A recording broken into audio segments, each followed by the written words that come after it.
Hello and welcome to Real-Ationship Talk, the podcast hosted by yours truly, Teresha Young, relationship master coach, where we have open, non-judgmental, heart-to-heart conversations about love, self-love, self-care, dating and relationships. And for this week's episode, I am being joined by the awesome Collymore. Hey Carl, welcome. Hello, thanks for having me. You are most welcome. I'm super excited for this conversation. And for everybody who is listening who does not know who Collymore is, I'm about to tell you. He is an in-person and online fitness and physique enhancement coach who has a passion for helping others and really loves seeing people strive towards bettering themselves. From a young age, he has always been involved in fitness and has always strived to be number one in any sporting endeavour that he entered. This is still the same, but as he has matured, he has realised that to be selfish, you also have to be selfless and help others. So here he is, doing what he loves and his passion every day. I love that bio. It's to the point, it's real, it's authentic. Love it, absolutely love it. So we are going to kick off the conversation. And because it's only a short bio, but we want to know more. So I'm going to ask you, Carl, if you could share with us some of the key highlights of your life journey and also of your career path that led you to becoming a fitness and physique enhancement coach. Okay, so I am actually quite young still, so I'm only 22 years old, so haven't got that much of life to talk about. It's the experiences. I bet you've got some good experiences. Yes. So from the age of 4, I started playing football. So I started just like the local Saturday church league. And I was actually playing under 8s at 5 years old. So technically I wasn't allowed to play. And I was sort of playing illegally because you're not allowed to play till you're 6. But from me, I just knew what I wanted to do. So I always knew that football was going to be the first goal in terms of I wanted to take it all the way and be playing in the Premier League for England and all that sort of stuff. Hasn't quite happened, but now channeling that energy into training in terms of helping clients and then also my own personal journey. So I'm competing in a bodybuilding competition in 11 weeks. So if I do have some brain fog and stutter and lose my train of thought a couple of times, that's why I'm in the depths of preparation now. So yeah. Excellent. How do you transition from wanting to play football to being a fitness and physique enhancement coach? Because some people might say, okay, let's do football and let's move on to tennis. I don't know. And I'm just putting it out there, but why? What inspired you with the fitness side of it? So, I mean, my dad is actually a personal trainer and a sports massage therapist as well. So I've sort of growing up, I've seen him in the gym. And I actually just started going to the local leisure centre at 16, started training and was still playing football at the time. And then I got to a point where I wasn't enjoying football. I realised I wasn't going to make it as a pro. And then the gym sort of just took over and I ended up just quitting football literally at the end of the season, just messaging both my managers and saying, I'm not coming back again. And then just channeling all that energy into the gym. So for me, it's a bit like I've always got to have a goal and I've always got to have short goals that I'm striving for. So when I quit football, I already knew that I had to have something else to channel that energy into. That is so important. And because a coach myself, when we create a void in our life, it does need to be replaced with something that is a healthy habit as well, a healthy goal, because sometimes we can let go of something and then replace it with something that isn't too healthy for us. But I love the fact that you did replace it with something that you had a passion for, and now you're competing, right? Yeah. So what has inspired you to also, compete for what you do? Okay, so it goes back to the being competitive and wanting to be number one. So going to the gym, obviously, you're not really competing against anyone. And I'm competitive as they come at heart. It's just how I've always been. I've always wanted to be the best. Always wanted to play for the best team. I've always wanted to be the best in the county, the best. So it's just that's just instilled in me. Don't know what it is. Don't know where it's come from, if it's come from family or if it's just my personality. So going to the gym, I was like, okay, going to the gym, I'm seeing progress. What now can I go into where I can sort of use this, what I'm doing as a hobby, and turn it into sort of more of a passion in terms of being competitive against other people and seeing where I can truly, really push myself to. If that makes sense. It does. It makes so much sense. And I think one of the key things that you said there was about competitiveness. Now, a lot of people, like, I go to the gym, and I am more than happy to go to the gym by myself. I don't need to have a gym buddy. I don't need to have a gang of people that I go to the gym with. I can work out by myself. And for me, the competition is me personally with myself, really, because I have my own goals and everything like that. So you work with, so tell me a bit more about the people that you work with as well, your clients, because do you find that many of your clients do need a gym buddy, or some of them are able to just kind of work out and have their own sort of motivation to do that? Okay, yeah, so it's interesting. I would say, thinking about it, obviously the range of clients is, I've got a massive range. I've got men that are in their 20s, I've got men that are in their 50s, nearly 60s, and then the same with women. Okay. So I have got a real wide range of people that I train and I coach, obviously being in person and online. Yeah. So the in-person people, I would say the majority of them, they don't need a gym buddy, but in terms of their ability to put output into a session with myself, and then their ability to put in a session outside, the level of intensity definitely differs. Okay. But then I have got people online who don't need me there to push them, and they are able to push themselves without that person almost like a person standing over saying, come on, you can do it. But with that, in the same sense, they do still need that accountability to ensure that they do progress. So even though it is sort of you versus you, a lot of people miss and sort of don't really understand why people have a coach or a personal trainer or whatever, just because they're like, well, I can do this. But what they don't realize is that they're sort of selling themselves short. So I'm the same, like in everything. I have a coach myself. I could pretty easily do this myself and diet myself, but having that someone that holds you accountable and that pushes you to want to be better, I feel like it's vital in all avenues of life as well. So not just within the gym, which is why people obviously come to you as well. Exactly. And I'm a coach, and I have a coach too, and I think it's really important that, you know, we have that accountability in all areas of our life as much as we possibly can. And I'm interested, what are some of the reasons why people start working with you? What are some of the common goals that they have? Okay, I would say the most common is probably people that want to lose weight. I would say about 75% of people is normally that's the common goal. But when you actually dig deeper, it is normally always something, whether it be like they lack confidence or they want to impress a romantic partner or a significant other or something like that. There is always something deeper, and there is always a reason as to why that person has ended up in that position where they are now, and why they want to almost make a 180 or 360 to get back to where they have been in the past. I love that. So what I'm hearing, Kyle, is that you actually help them not just on the physical side, but on the mental side of it as well. Because would you say, therefore, that it's more of the mental aspect of it that will drive their motivation?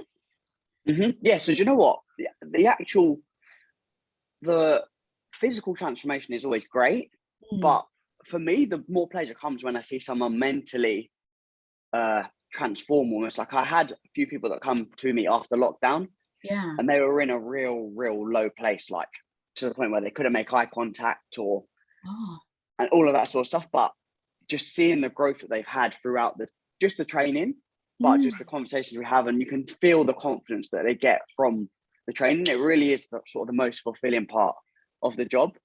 And it's why I do like to work with people longer than sort of 8 weeks, 12 weeks, and just get a quick transformation. It's not very satisfying. Like it's great for social media to say, here, look what I can do in 12 weeks. But in terms of the actual fulfillment for myself, it is much greater when I get someone who comes on for 6 months, a year, 2 years, 3 years, whatever it is. And you see the gradual progression in both their physical and their mental health. Yeah, absolutely. And for those who don't know, Kyle is actually my fitness and physique enhancement coach as well. So he keeps me incredibly accountable. I've been working with you for well over a year now, isn't it? Yeah. Yeah, about a year and Yeah, two just months. over, yeah. Just Year over and a two year now. months. We have been working together, and I have seen so much improvements on a physical side, of course, as well. But it's the accountability and it's the mindset as well that you helped me with, coach. And I'm gonna big up my coach here. He's there all the time. Like, you can contact him. You know, he's readily available. If you've got any questions you want to ask, he's there to, you know, really encourage you as well, because there are moments when you have those down days, or, you know, I might step on the scale and I'll be like, Kyle, what has happened to me? Mm-hmm. But then there's so many different components to being fit and for having that health, you know, the nutrition and all of that kind of stuff that comes into play. And for me, you know, if you could maybe share, because when I started training, and my sister will verify this, I was like, I want to lose weight, but I don't want to work out because I don't want to turn into Popeye. I was like, I don't want to look like the Incredible Hulk with massive muscles and all of that kind of stuff. So that was one of my misconceptions about kind of training. Weight training, yes. Weight training, of course, and you've educated me fundamentally. So would you say that there's any sort of other misconceptions that people have when starting off the journey with you?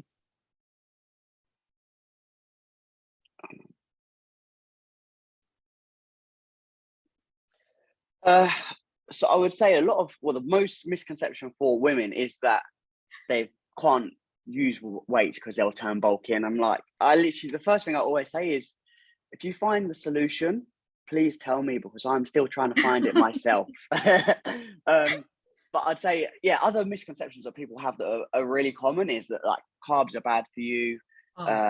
You've got to eat keto, or you've got to do hours of cardio a day. Stop sharing everything that I said with you, Kyle. Come on. But yeah, I'd say they're like the confidentiality. main ones. The main ones are sort of people's misunderstanding of the nutrition and how to actually undertake creating a diet or following calories, whatever it is, and then the actual conception of what and how you build muscle or lose fat and what ways are the most efficient for you to do it. As at the end of the day, for a lot of people, especially busy professionals, time is normally the issue, in whether it comes to weight training or whether it comes to nutrition as well. Like, a lot of people do come and say, oh, I don't have time to cook, or I don't have time to do this. And it is always about trying to make them understand that you don't always have to spend 2 hours in the gym, and you don't have to spend 5 hours in the kitchen a day. Like, it can be made pretty simple, quick, efficient, and effective all in one. Yeah, I think for me as well is time was definitely one of the major blockages that I had about, you know, how can I utilize my time in the gym as well and not be there all of the time. And is that education piece to know that you can improve your fitness just on a daily basis as well, through simple activities such as, you know, monitoring how many steps that you do during the day and knowing what works for you. And, you know, I've had that huge education there. So I'm not in the gym all of the time, but when I'm there, I do make it proactive and efficient. And I do weights now, and I don't have any fear around what that's going to be doing for my physique, in terms of, you know that I've seen definition, and I'm sure people who have worked with you also see that kind of definition as well. Would you say that there is, particularly on working with women as well, and maybe from men's perspective, that there's an element of, maybe, do you encounter any emotional eating that sometimes your clients will talk to you about? Yeah, I would say more so, weirdly enough, more so women. Or I might have to get you to. Would you say? Go on. Oh, sorry, I think you were just cutting out there. So would you say more women rather than men? Yeah, I'd say women is more common than with men. And it is a hard one, because it's all when it comes to emotional eating, a lot of the time it does come down to trying to find what the cause is of the eating. So, like, whether it be stress or just boredom, do you know what I mean? They're sort of the two most common ones. So it is sort of, when you hear, or when I'm having conversations with people, it is trying to find that root cause. Obviously, I'm not a psychiatrist, so I'm not So sometimes I do have to refer and say, you need to go and, you know, speak to someone professional about the trauma or whatever it is that you've had. But sort of making them understand or aware of what it is that causes them to tick. And then from there, it is just sort of finding the best way to mitigate the potential of the emotional eating. That makes a lot of sense. And I like the fact that you go into the cause, not just managing the symptom, but it's like, okay, so what is the root cause? And even if it's something that you don't have that expertise in, you can refer them to say, look, do this maybe alongside working with me so that you can do things, you know, together. So I mean, I would definitely understand, definitely from a woman's point of view, how, you know, emotional eating can affect the journey. And something that I've really started to educate myself on recently that I wasn't linking was the menstrual cycle as well, and how that can affect the training, motivation as well. Is that something that you work with your women to understand more about their menstrual cycle? Yes. So I think it's not something I've always done, because obviously I haven't always had the education on it. And again, I'm not a doctor. So it is just sort of from my own reading and sort of collecting of data. But obviously throughout the cycle, there is hormonal changes that happen throughout the cycle. So it's really important that women, if you are trying to lose weight, that you do track the trends. As we both know, like you have it, your sister has it, where the level of fluid retention when the period comes on is crazy. Like we're seeing sort of 6-8 pounds, which is like 4 kilos. Sometimes. So I don't know if we froze. You were freezing a little bit, but it's okay because you're going to come back because this is a great topic. Okay, I'm back. I'm back. Yeah. Where was I? We're talking what did you about, get up to? So we're talking about the menstrual cycle and of course tracking it and how important it is to know where you are in your menstrual cycle, because you can have that fluid fluctuations. Yeah. So you do get, obviously you've got women hormones, aldosterone, progesterone, they do fluctuate throughout the cycle. So as aldosterone goes up, fluid retention or water retention will come up. So it's important that you do track so that over, say, your monthly weigh-in that you're having, you can then look at where you were at the same point of your cycle the last time, and then from there you can see if your body weight is trending in the right direction that you're aiming for it to. And then the other thing with the menstrual cycle as well is obviously training. You will find that sort of that week prior / sometimes that week of, the strength is just not there. Energy levels normally dip as well, which sort of then does tend to have a dip in motivation as well, because when you're doing it and you're like, cool, last week this was so much easier, and this week it's barely moving, it can have a shift, and it is very hard mentally to be able to you know, accept it. But I think if you're the most important thing is that you do track the cycle, so that as you do move through the cycle, you can almost keep a log of it as well. So as you would with your weight, almost have a training log where at this point in my cycle, this is where my strength dips by, just so you know, sort of you can cater the session to your level of output that you have available. Yeah, that's been so educational for me as well, as understand a bit more about it, because sometimes I'm like, why have I got this massive craving at the moment and I don't usually have that craving? Then I'm like, aha, this is where I am in my cycle. And then it's a case of, I could, on the leg press, how can I not even move this thing? And last week I was able to move this so easily. I was even tempted to go up one. I'm like, for goodness sake. And it can sometimes affect your motivation. But when you realize that it's all linked to the body as well, you can give yourself a break, cut yourself some slack and be like, okay, I understand what it is, but it's still maintaining that motivation to keep going and to not get yourself into a habit of saying, okay, now you're going to fall into a bad habit of not training and, you know, all of those type of things. So from your, so would that be one of the things that kills motivation? Is there anything else that you find that kills your clients' motivation? I'd say the probably the two biggest things is lack of progress, and then mind blank. This is prep. Okay. I'll go off the lack of the lack of progress is probably the first one, or the biggest one. Which usually just does come down to people not tracking their variables properly, or not being accountable to themselves. And then the other thing that I would say is probably goal setting. So not having actually like any goal. If you don't have any goal and you'll just go into the gym, what real reason do you have to go? It's like, well, I don't feel like going to the gym today, so I'm not going to go. Whereas if you've got a goal, or say you've got a date that you've got to make a weight or a holiday or whatever it is, people will always be. So you always find after sort of New Year, and then we'll have another sort of influx around May, April time where people go, I've got to lose this much weight. I've gained this over Christmas, or I've got a holiday in 8 weeks, so I need to lose 4 stone, which is not realistic. But for most people in them sort of periods of times, it is always good. I can always get away with pushing them a little bit harder. And it, because they've got that goal, it allows them to actually push themselves as well. So I think what a lot of people don't realize is how far they can actually push themselves and what they're truly capable of.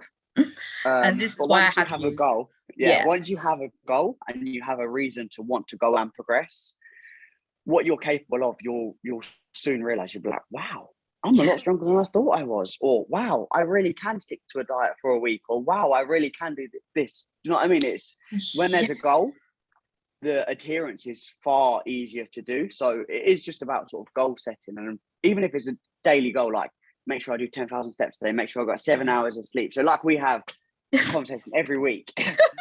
Make sure you my get your sleep isn't quite there.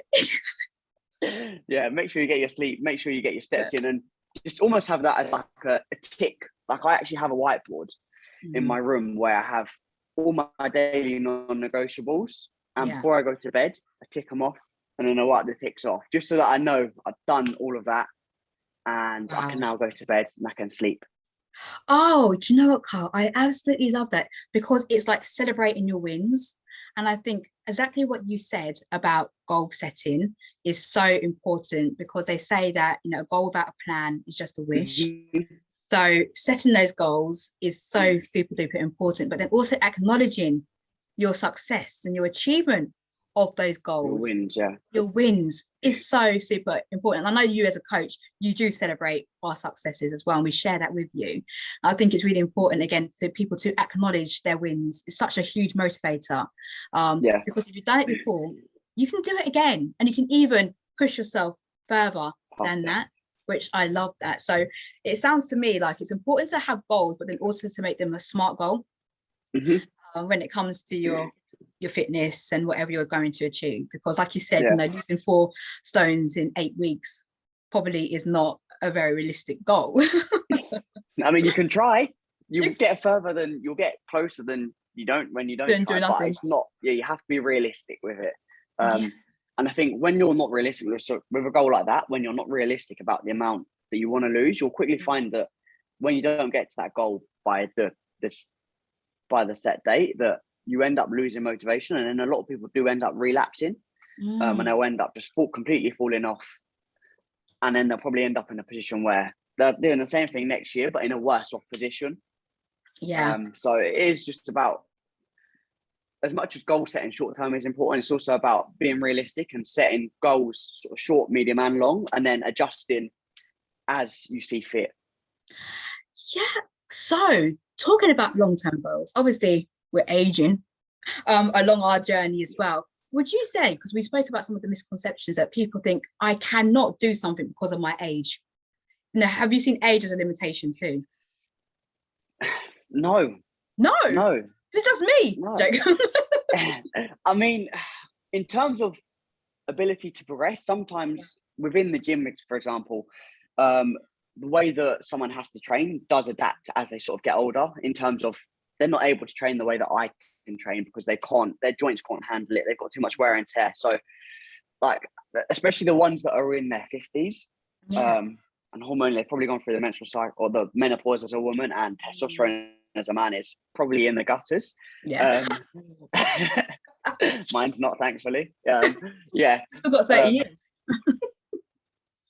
Their ability to just recover from training is much less. So you do have to cater training and your lifestyle to that, so that you can ensure that even though you're not in as an advantageous position as I am, that you can still continue to progress for along your journey. And you also just have to sort of accept that it may be slightly slower, but that is okay, as long as you are putting one foot in front of the other, then that is all that really matters. So it's not too late to start a fitness goal. Like, you can't say, oh, I should have started it at the age of 22 like Kyle. There's no point now. Like, you can start at any time that you want Start it. at any age, yeah. And I almost think as well that the ones that are older, the people that are in their sort of 50s, they are, once they've set a goal, they are, I don't know what it is, maybe because they've grown up, they've gone through their careers, they're retired or semi-retired, that they've now got their ability to put their energy into something else. So like with the people that I work with, they are sort of professionals like you. Yeah. So to them, I sort of just explain it to them, like, when you are looking to get into the fitness journey, you have to look at it in the same way that you've looked at your career. So it is just about progression. You don't want to try and stay stagnant for too long. So as long as you are moving forward in one direction, then that is all that really matters. Oh, that's super good to hear, because I was watching a YouTube, someone sent it to me the other day actually, of this woman. She was in her 60s and her husband was in their 70s. Oh my goodness, their fitness, the things that they were doing, you would not even I was like, that is goals, that is fitness goals, really. And it just goes to show that when it does come to things like, age, it doesn't necessarily have to be a limiting barrier at all. So for example, you may have some like little injuries, like for example, I know that my left knee needs to have some TLC around it and I shouldn't really push it too far. But it's those type of things where if you know the capabilities of your body, but don't let that necessarily restrict you so much so, it's really good to know that as well. There's no limitations. So lost you again. Oh, we've got a beautiful frozen image of Kyle right now for those watching on YouTube. It was a good pose. It was a good free shot. Right, I think I'm back. Oh, beautiful. So we spoke briefly about sleep as well. And this is something that I'm more trying to improve, get at least 7 hours. I'm slowly creeping up there. How fundamental is sleep to your fitness goals? To me, it's besides nutrition, it is probably the second most important thing. Like, you can achieve your fitness goals even if you don't go to the gym. You can still lose weight by managing your sleep and your nutrition, and then obviously just managing your expenditure as well. So what you have to remember is that when we're sleeping, our body is resting, recovering. So if you're not sleeping adequate amounts, you're going in the gym, you're breaking down all these muscle fibers, you're creating all this trauma to your body, and it's recovering about 50%, and then you're going and doing it again, and then it recovers to 30%. And it's a one short hell way to ensure that you either need a deload or you need to stay away from the gym for like a week or 2 weeks, just so you can actually recover. So it is sleep, hydration, and nutrition are sort of the three key pillars in my eyes into making sure that you can continue to progress. Because you also have to think, when you're not sleeping, even if you're not going to the gym or being active, your ability to function just on a day-to-day basis does diminish, and you probably find that you need more caffeine, or you're having, I don't know, smoking or whatever it is. And I usually tend to find that when people lack sleep, they'll tend to actually crave more as well. Scientifically, why it happens, I'm sure there is some explanation in some literature, but I don't know the full reasoning why. But I'm sure there is some hormonal imbalances that do happen due to lack of sleep.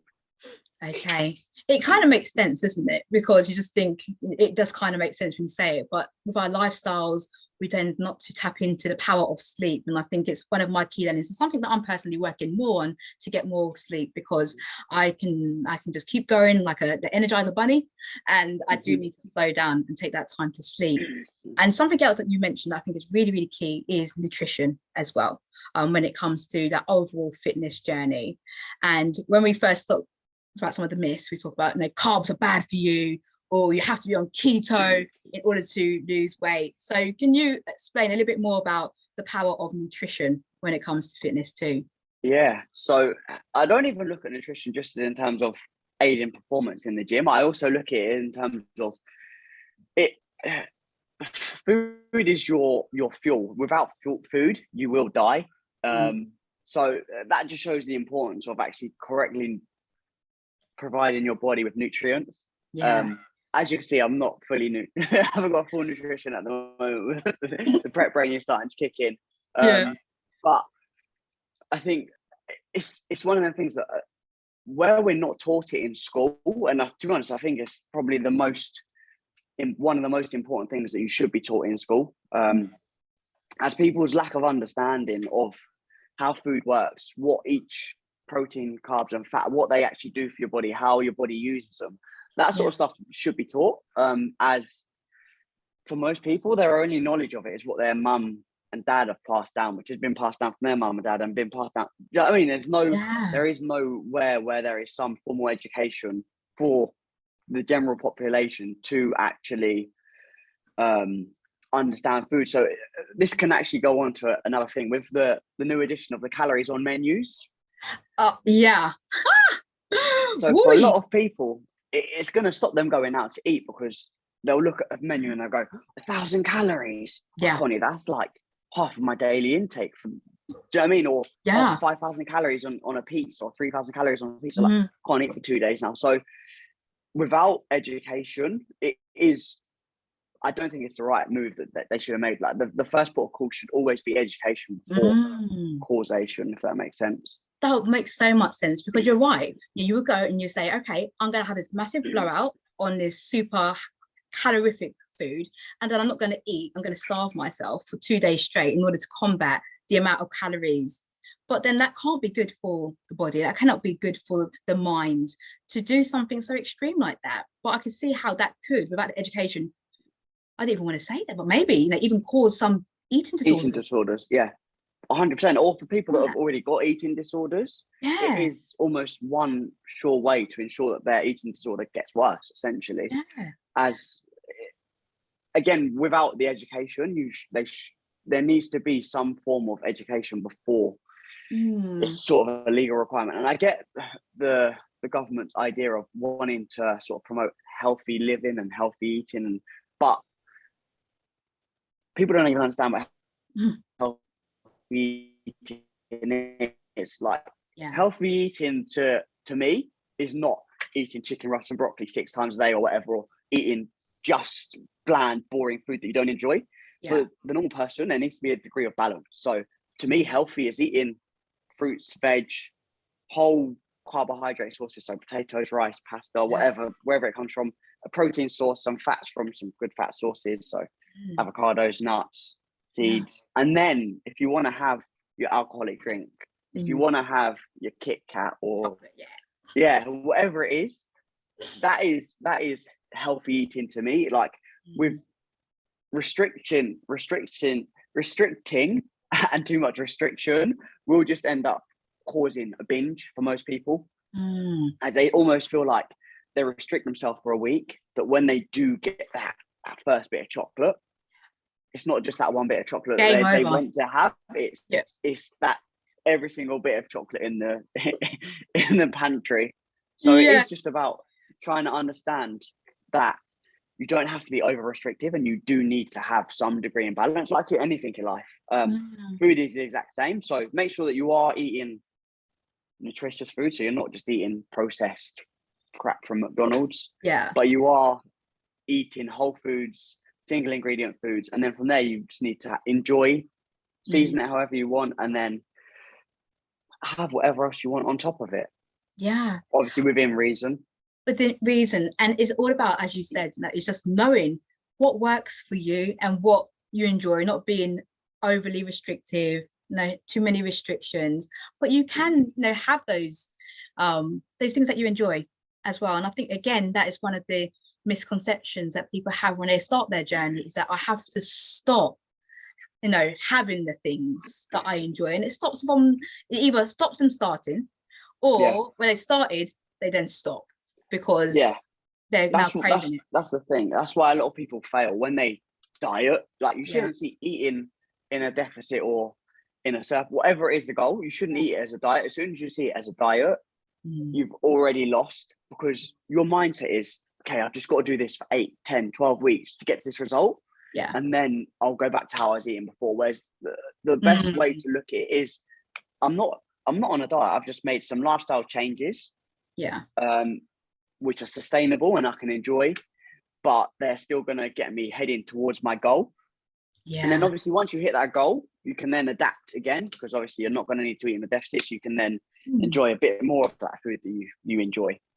Oh, it's so, Mike, you've just dropped so many gems in this first part of the conversation as well, because as I always say, Real-Ationship Talk, the podcast, is about self-growth and self-empowerment, as well as love and relationships. So everything that you shared there, I feel it's just going to give people a food for thought as well, because there's so many different components when it comes to fitness. It's not just about going aggressively in the gym and doing the training. There's the mental aspect, there's the emotional aspects, there's the nutritional aspects of it, it's the sleep, it's the hydration, it's and this is why having a super duper coach like Kyle, who you can be accountable to, and also somebody who can guide you along the journey. Because it's one thing that you might go online and find yourself a template meal plan and all that kind of stuff, which is, that's a template, it's a generic one. But when you can get something that's specific to you, that builds in your requirements and your preferences, that's really, really key, I think. So thank you for sharing that part with us. And again, celebrate your wins, your achievements, set some good goals, celebrate your wins and achievements. And Kyle, if you are ready, I am going to kind of pivot the conversation, and we're going to move into love and relationships. Gosh, the interesting part. Wow, no, all of it's interesting. I'd love to hear your perspective from a 22-year-old as well, in terms of like your experiences. So tell me then, reflecting upon some of your key romantic relationships, current, past, how would you describe those experiences and any lessons you've learned during it? So I've only actually been in one relationship, thankfully, so I don't have much not much to share.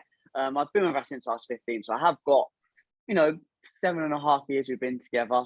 And in terms of experiences, I think when I look back to when we were 15, I literally look back and I think, how did we even make it work? Like the level of immaturity and the pettiness and the one-upping on each other. Yeah. I literally think, I don't know how we're still here today, but miracle we are sometimes. But I think looking back on relationships, it is nice to see sort of that two people can get together so young and still grow. And not limit each other with their growth in terms of their business and their personal career, personal life and career, but can still come together as one and connect, essentially. So it sounds like you've experienced some maturity, both of you, along the lines where you think about, okay, 15 years old when we met, and Carl, who always wants to be number one at everything that he does as well. Do you find that now that you guys have matured together, that there is less competitiveness now in the relationship? Yeah, I mean, I'll be honest, in life I am a very, very, very selfish person. I am aware of it, but that is just because of my drive to, again, want to be number one and to always be the best. So even when I was back playing football, I was playing football 6 days a week. So as you can imagine, my time after finishing school back in the day was not spent talking to her or seeing her. It was literally spent going to football, and all my focus was on football. And then once the football was done, it was about channeling that energy and being present. So I think it's important that when I look back, that I do still remember that I have to be present at times, and obviously can't always be. And I do have to prioritize myself, as I think everyone else should. Yeah. But in the same time, do still think about and take care and like sort of think how it would make your significant other or your family feel. That makes sense, because like what you're saying in your bio, that you have understood that, you know, you are, and I would say positively selfish, because sometimes when people hear the word selfish, like, oh, that means that you're egotistical, self-centered, self-absorbed, that kind of person. From my experience of knowing you, Carl, that's not how you come across.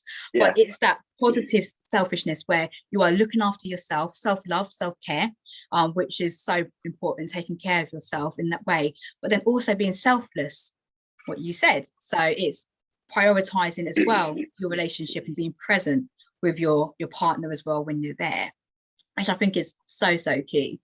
So would you say that your communication has improved with each other along the way? Oh, this is funny. This is literally a conversation we have like all the time.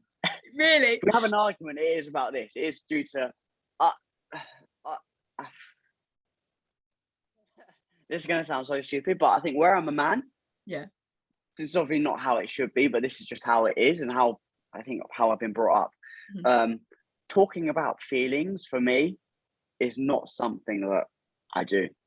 Like, it is really hard to express how I feel. So communication in terms of emotionally how I'm feeling, or wanting support, or, you know, needing support, or needing someone's shoulder to cry on, or whatever it is, I'm not good with that. But there will come a point where the bubble will just burst.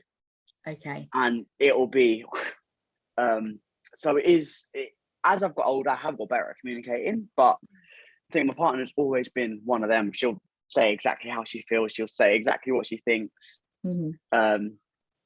Whereas I'm one of them, I'll just sort of sit there quietly, assess. I might be a little bit angry, but I'm not going to say I'm angry, because it's not worth an argument.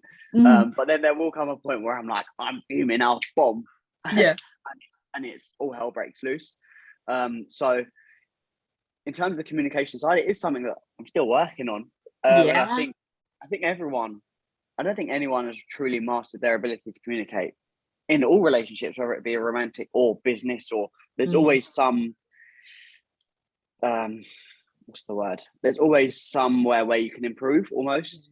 And I feel like some people are too afraid of upsetting others that they won't say how they feel. So Completely hear that. And firstly, I want to acknowledge that, you know, anger is still an emotion, and it's also a little bit of an indication to us that something, like almost like we bottled things up so much so, and then suddenly it's like an eruption, like a volcano goes off. And sometimes when the volcano goes off, it's actually masking something deeper. You know, it could be something, oh, I've exploded because, for goodness sake, you didn't put the dishes away or something like that. But that's not really the problem. Like, that's a camouflage, right? It's for something else. So it's just like understanding more about those patterns of, like, are there triggers? You know, what is it that seems to provoke my emotions and all of that kind of stuff? And communication is a work in progress, because life happens and there's going to be certain things that push our buttons. There's going to be certain things where we don't want to talk about our emotions. And I hear you. I think for a lot of men, it's not easy to talk about feelings and emotions. No, particularly because men are the provider. They tend to be the provider if they're within their empowered masculine energy, and they want to fix things. They just want to solve things. You know, they really are the doers. Whereas when you're in your feelings, you kind of just have to be comfortable with just being. Embrace it. And embrace it. And it's not a sign of weakness, because, you know, some people can be like, yeah, but, you know, I'm going to come across as being soft, or I'm going to come across as being weak if I cry, or if I show some sort of vulnerable emotion. But in actual fact, it can be a huge connector when it comes to relationships between two people.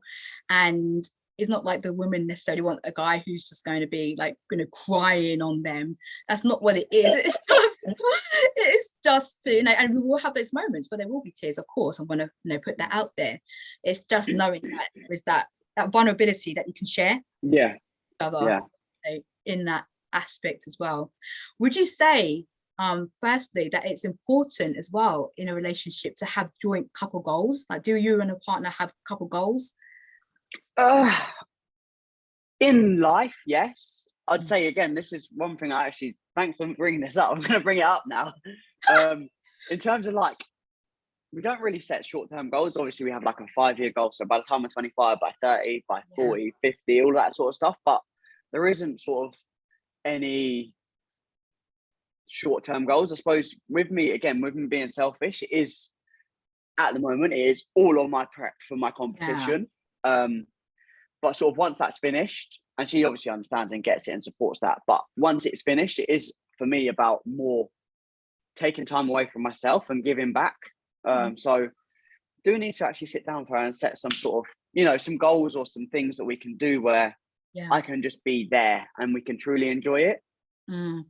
I would say it's so important to have those long-term goals and those short-term goals, and the things that you can really look forward to, even if it's next week or, you know, in a couple of weeks' time. Of course, you've got your major preparation that you're doing, but for that, all couples, it's like having shared goals and a shared vision it is like so powerful and so motivating when you can have it. It's a huge green flag when it comes to relationship, when you have those shared goals and shared visions and, you know, all of that stuff. So yeah, I think your partner would probably really welcome that type of discussion, and she might listen back to this interview and go, oh, okay, Carl, I'm going to hold you accountable. I'm holding you accountable now because you said and you said it online and it's recorded. So yeah, I think that's really, really important when it comes to relationships as well. What about, let's just talking about relationships as well. Do you think that there is, that your health can have a huge impact on the quality of your relationship with somebody? Yeah, both as well. It's been vice versa as well. I mean, relationship can have an effect on your health. Like, a lot of people who do train or whatever, sometimes it is just because of a past experience with like a family member or the trauma they've had.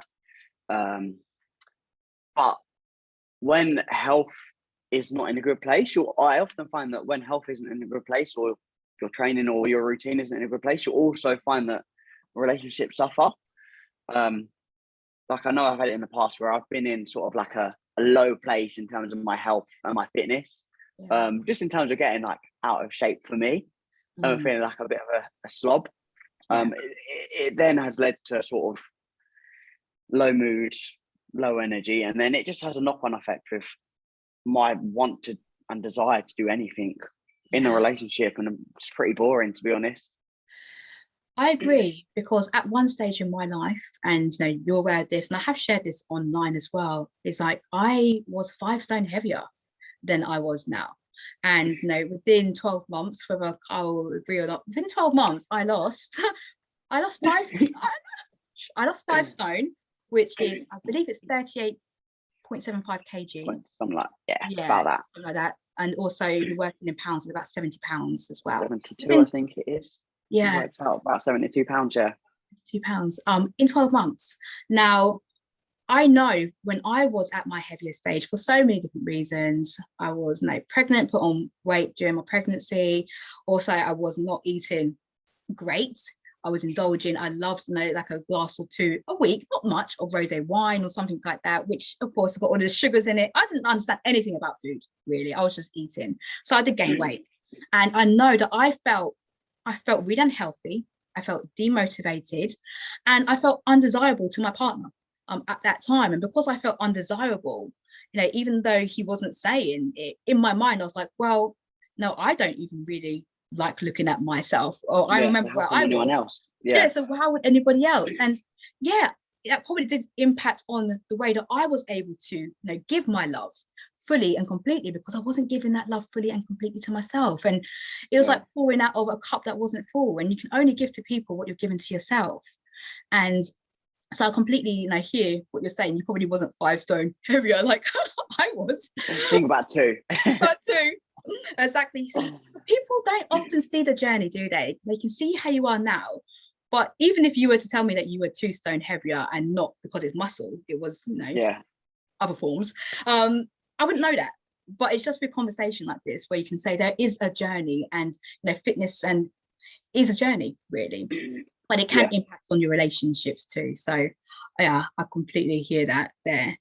So I'm also very interested in asking you, because I asked this to all of my guests actually, is what is your personal definition of love in a romantic context? Oh, you're making me think now. This is a hard one. But Your I personal mean, definition. Yeah. love to me, hang on, let me just get the dictionary up. I think Exactly. love to me in a romantic relationship is not just about loving the other person, but like you said, you have to love yourself before you can love someone. So it goes to the point of being present again. I would say that's sort of, for me, that's a key element in terms of loving and feeling people wanting to feel loved, is actually being present within the circumstance or the relationship. Yeah. And then I would say love is just, in a way, making someone feel not even always special, but just appreciated. And I don't really know. I mean, I think that's key components, presence, appreciated. Some people, really do want to feel appreciated. And often from a man's perspective as well, being respected is something that is huge when it comes to feeling love. If you can respect me as well, and obviously respect goes both ways, but particularly when I'm working with male clients as well, it's like if you ask them, what is fundamental in your relationship, they will say no, respect. They wouldn't necessarily use the word love, and I think maybe because love may feel or sound a little soft, like it's their ego, isn't it? It's the ego. But everyone's personal definition of love is different. And I think the key thing, lots of things that you've said there, is being present. It really is, because when you're present, it really can make the other person feel loved and appreciated and acknowledged and heard, listened to, cared, all of the other stuff that comes as part of being in love or feeling that love. So I like it. I absolutely love that. It's beautiful. And I'm sure your partner is going to listen back to this and obviously love that. Is that all you thought about me? We can do a part two. Or I can add to the show notes. By the way, P.S. Carl wants to add this. Oh, that's been absolutely. So are there any other important ingredients you would say? Talking about ingredients, I'm keeping it on the food kind of side now. Now, what kind of other ingredients do you feel are important to having a healthy relationship with somebody? I think balance as well, and actually having your own goals. I think when people don't have any desire for what they want to achieve themselves in their life, it then ends up with them sort of, not counting on the other person for happiness, but them being solely dependent on that other person. And then it's almost like, say if anything ever bad does happen, it's the same with like a coaching relationship as well. It is about education. That where if that person ever has to leave your life, or you split up, or whatever it is, how will you cope by yourself? So I always look at my relationship included, and I've said this to my partner many a time, that we can't, to truly love each other, you have to love yourself, and you have to be happy without them, so that when you are back together, that happiness is just brought up. I love that. I feel like when you're not happy within yourself, the relationship will always suffer, as you end up becoming too dependent on them, and then it's just added stress to the relationship that doesn't essentially need to be there if you just looked at yourself and sort of made some adaptations to your own life. I totally hear that. And what you're kind of referring to as well, from what I hear, is that it's one thing to be needy, to have needs. You can have needs and express them because it's completely natural, but there's the neediness and it's the codependency that can sometimes cause relationship struggles. But it's having your own goals and having that space and not having somebody to make you happy. Happiness begins within. Comes from within, and loving yourself as well. What an amazing piece of gold, boom, that you've dropped there. Drop the mic. Boom. Drop the mic, mic drop. As it end the meeting. Not quite yet, because I would also, because I'm going to bring this wonderful conversation that we've had, Kyle, to an end, so I want to thank you, but I would also love for you just to leave our listeners with one key message to help them along their journey of love, life and relationships. One just you've done so many during this. What would be that the key message? Love yourself, take care of your body, and take care of your mind. Boom. See, 3 things there. 1 message, but 3 things to do. 3 components to that key. That is absolutely amazing. Kyle, you have been an awesome guest. I've enjoyed this conversation. I've laughed throughout it as well. I've been trying to reach for my drink, but I'm not going to do it in case I spill it all over me. We talked about hydration. I'm significantly dehydrated right now because of all of the talking. Me too. I'm sat here like this will be consumed once we finish. I've got mine here on the table too. But I really want to thank you, and do let anybody who's listening know how they can reach out to you, follow you, or any sort of future events that you may have coming up that they might want to tap into. Okay, so if you're into fitness and you want to feel my bodybuilding prep to the stage, you can follow me on Instagram at Kyle Collymore. It's literally just at Kyle Collymore. That's really my main social media outlet, I suppose. So if you've got any questions in terms of coaching or how I can help you on your journey within fitness or physique enhancement, just drop me a direct message on there, or you can go to my website at kylecollymore.pt.com and fill out the inquiry form, and then I'll get back to you.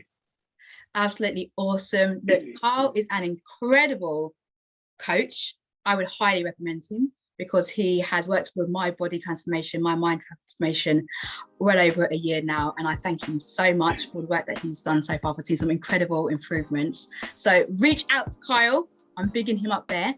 And I want to thank you, Kyle, for your time and your energy today. It's been so much fun having this conversation. And for everybody who has been listening or watching, I want to thank you for your time and energy today.